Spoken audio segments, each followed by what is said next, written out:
Hi, welcome to a new episode in the Internet Surfer, hosting the most horror and creepiest stories from Reddit. Please don't forget to comment, like, share, and subscribe. Enjoy. Bedtime, Part 2, a horror story, from Reddit, r/NoSleep.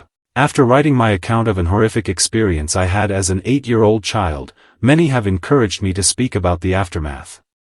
I have been hesitant to do so as I have felt unsettled since I broke my silence. Sleep has not come easy to me these last few nights.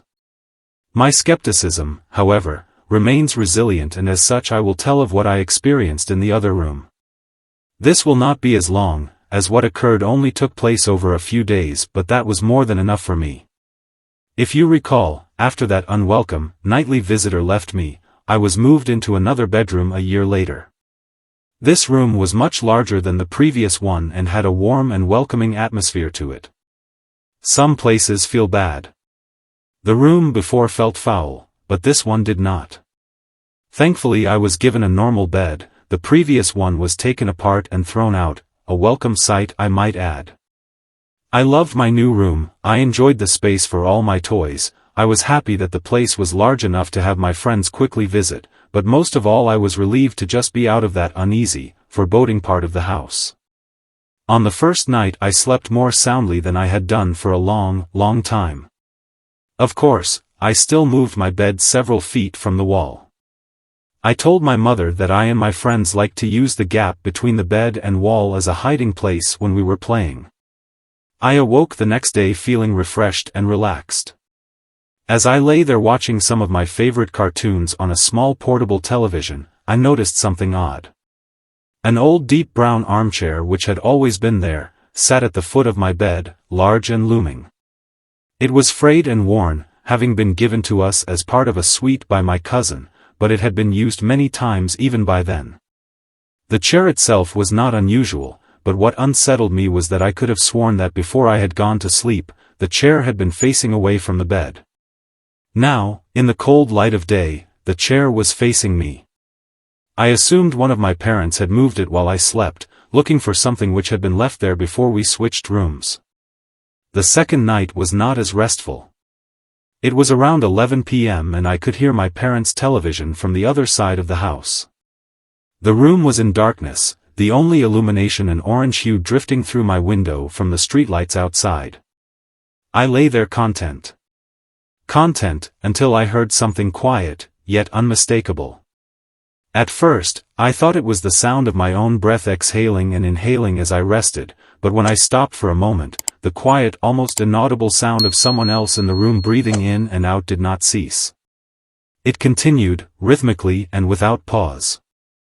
I lay there in the darkness, but while I was still recovering from the terror instilled in me from my experiences in my previous bedroom, I was not entirely afraid. The breathing was so distant and unlike the wheezing I had heard during my encounter with that thing in the wall, that I remained calm, and even at that early age it was so subtle, that it was my imagination playing tricks on me.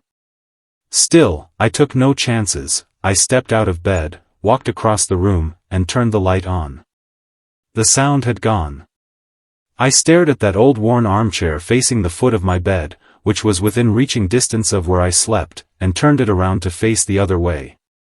I had no real reason to do so, but something about it sitting there filled me with dread. The third night I was not so fearless.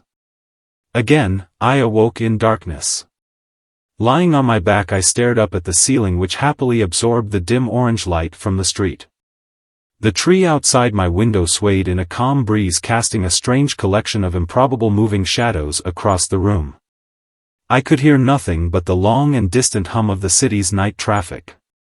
Just as I began to drift back into sleep, I heard it, a creak from the bottom of my bed as if something had moved or shifted its weight on the floor. I raised my head, peering through the darkness, but saw nothing strange. Everything sat as it had done throughout the day, nothing was out of place. I cast my gaze across the room, some comics on the floor, a few boxes which had still to be unpacked, the armchair unmoved still facing away from the bottom of my bed. There was nothing sinister here. I was now fully awake, glancing over at my television considering whether to enjoy some late-night TV. I would have to keep the volume low of course, as my older brother would hear it in the next room and no doubt tell me to switch it off. Just as I sat up fully in bed, I heard it again. A low creak, accompanied by a sound. The sound of the slightest of movements. I looked again at the room. The dim orange shadows cast by the leaves hanging by my window now took on a more menacing form. I still saw no reason to be afraid. I stared at the chair at the end of my bed and saw nothing unusual about it.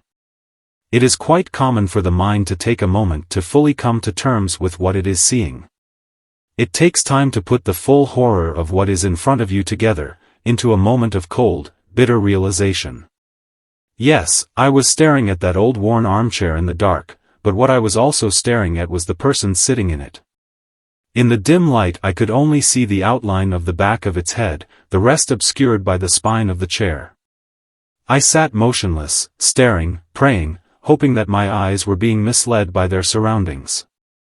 The slow creak of movement as it shifted in its battered throne chilled me to my very core. This was no mere trick of the dark. Then, it shifted onto its right side. I knew what it was doing, it was turning to look at me.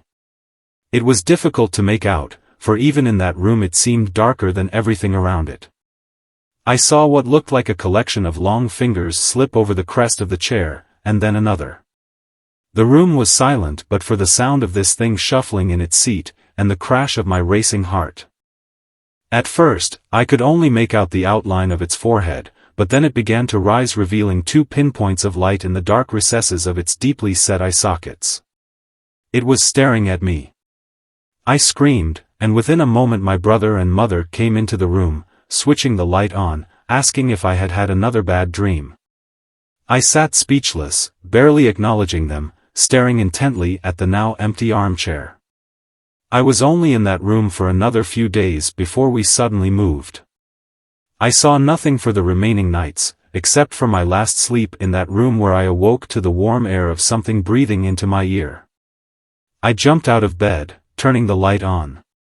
The slow rhythmic breath of something unseen remained, louder than before. I spent the rest of that night on the couch in the living room.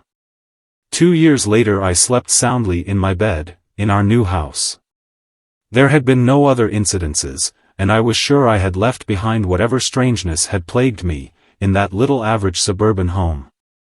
I was, however, left one parting gift.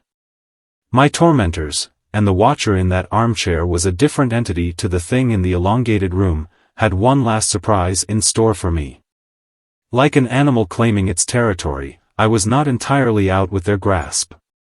For one last, terrifying moment I felt the presence of those things. I lay there sound asleep, 2 years since those horrifying experiences. I was in the throes of a nightmare and suddenly, happily found myself awake, safe in my bed. The room was darker than usual. I felt relieved as one does when waking from a nightmare. But the room was so dark. I could see nothing at all, as if something had snuffed out the light. I chuckled to myself, realizing that I must have pulled my blanket up and over my face while sleeping. The cotton blanket felt cool against me, but the air was a little too warm, almost stifling. Just as I was about to remove the blanket for some air, I heard it, for the last time I heard it. The rhythmic breathing of the watcher at the end of my bed. Fear gripped me, followed by anger and despair. Why could I not be left alone? I then did something most peculiar. I decided to speak to it. This thing did not mean to harm me, it was unaware of the terror it had caused. Surely a young boy deserved some mercy. As the breathing grew louder and closer, I began to cry. I could feel its presence on the other side of the blanket, its breath hanging over me like a stagnant wind. Through the tears I uttered 2 words, words which surely would put an end to all of this.